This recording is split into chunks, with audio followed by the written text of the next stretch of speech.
I took a DNA test for fun. Now I know my mom lied to me for 26 years. It started as a joke.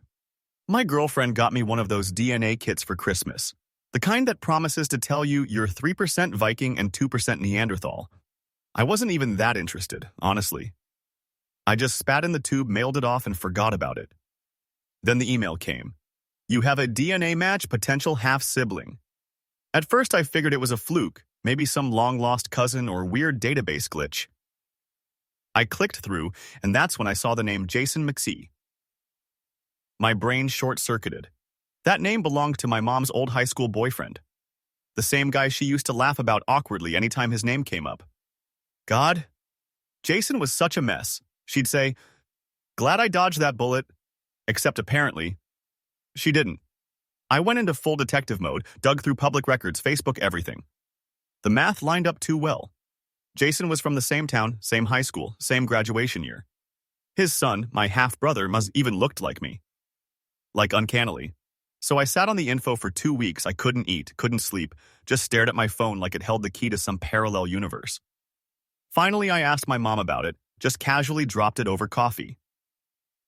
"Hey, did you and Jason McKee ever stay in touch after high school?" She froze. Her spoon hovered mid-air.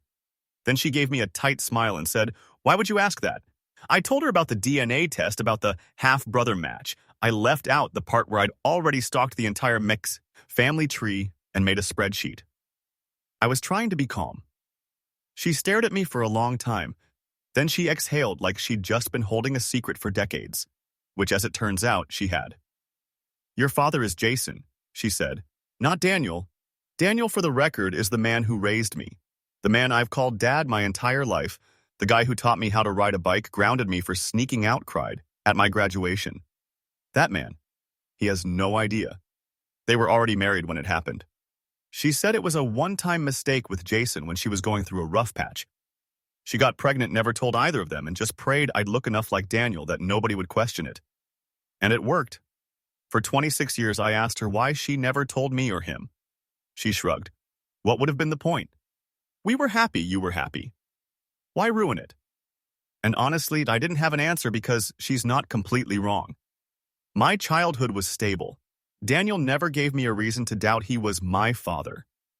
And he's still the guy who raised me, loved me, sacrificed for me, but now I'm living with this radioactive secret that's melting my brain. Do I tell Daniel? Do I tell Jason? Do I pretend none of this ever happened and delete the email like it was spam? Here's where it gets worse, because of course it does. Out of sheer morbid curiosity, I reached out to Jason's son, my maybe half-brother.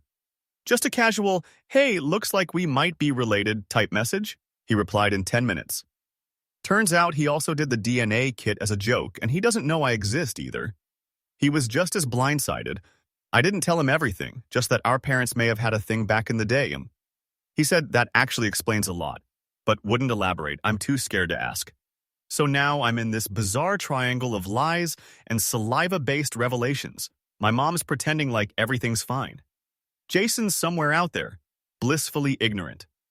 Daniel, Dad, he is sitting on the couch with his dog. And his Kindle thinking the kid he raised is his flesh and blood.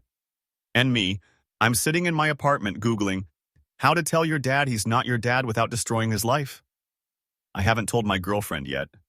I'm afraid she'll look at me differently, even though none of this was my fault. Every time she says something like, "You've got your dad's eyes," I want to scream.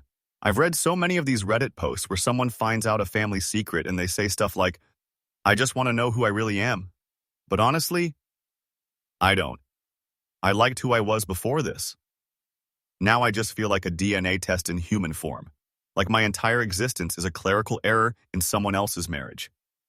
Anyway, that's my life now. 199 after Spit Kit turned me into the main character of a soap opera.